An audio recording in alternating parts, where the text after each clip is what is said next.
Cricketer Shikhar Dhawan को wife Ayesha से तलाक मिल चुका है। तलाक का जो रीजन सामने आया है वो बेहद हैरान करने वाला है।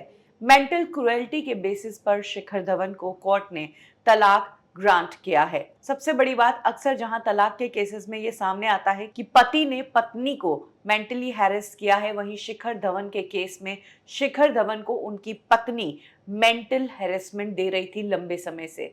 शिखर धवन ने आयशा, जो ऑस्ट्रेलिया की रहने वाली है, उसके साथ शादी की थी। आयशा शिखर धवन से पहले ऑलरेडी मैरिड थी और उसकी 2 बेटियां थी। पहली शादी से अलग होने के बाद आयशा ने शिखर धवन से शादी की। आयशा शिखर धवन से उम्र में बहुत बड़ी थी, लेकिन प्यार उम्र नहीं देखता।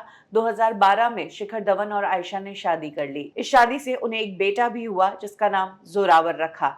लेकिन कुछ समय बाद ही शादी में प्रॉब्लम्स आने लगी और शिखर धवन ने वाइफ से डिवोर्स ले लिया। शादी टूटने की डिटेल्स अब सामने आई है। शिखर धवन ने डिवोर्स एप्लीकेशन में जो रीजंस बताए थे शादी तोड़ने के, उसमें मेन रीजन ये था कि आयशा, जो कि एक ऑस्ट्रेलियन सिटीजन थी, वो शादी के बाद कभी इंडिया शिफ्ट ही नहीं हुई। वो शादी के बाद ज्यादा समय ऑस्ट्रेलिया में ही रहती। इस कारण शिखर धवन को अपने बेटे जोरावर से भी दूर रहना पड़ता। शिखर धवन ने आयशा को इंडिया शिफ्ट होने के लिए कहा था, लेकिन आयशा कभी इंडिया शिफ्ट हुई ही नहीं।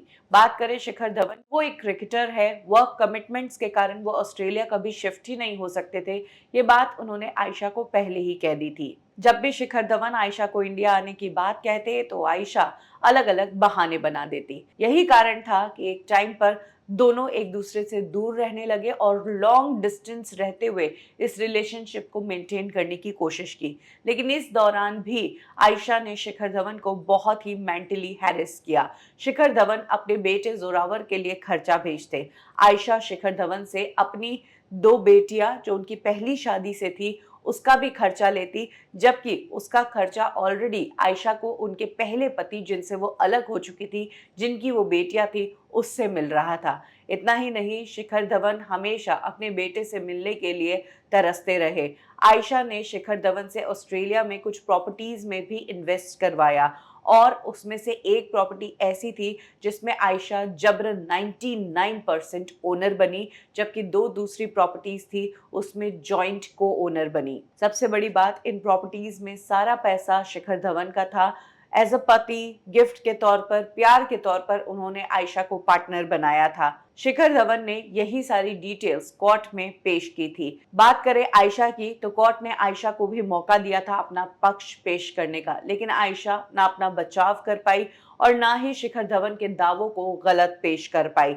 आयशा के नाम पर जो प्रॉपर्टीज खरीदी गई, उनमें भी आयशा ये नहीं दिखा पाई कि उसने किसी तरह का पैसा इन प्रॉपर्टीज के लिए दिया या कुछ कंट्रीब्यूशन उसने इन प्रॉपर्टीज में किया होगा। यही सब देखते हुए कोर्ट ने शिखर धवन और आयशा को डिवोर्स ग्रांट कर दिया है। इसके अलावा बात करें बेटे की कस्टडी की, तो इस पर अभी कोई फैसला नहीं आया है। हालांकि कोर्ट ने ऑर्डर किया है कि Shikhar Dhawan as a father अपने बेटे से ऑस्ट्रेलिया, इंडिया जहां चाहे मिल सकते हैं। इसके अलावा जब भी बेटे की छुट्टियां होंगी तब वो इंडिया आकर अपने पिता शिखर धवन के साथ रहेगा। शिखर धवन के इस डिवोर्स के बाद एक नई चर्चा शुरू हो गई है कि जरूरी नहीं है शादी में रहते हुए औरतें ही मेंटल क्रुएल्टी का शिकार हो, कई बार आदमी भी मेंटल क्रुएल्टी का शिकार होते हैं। शिखर धवन के इस केस ने सभी को ये सोचने पर मजबूर कर दिया।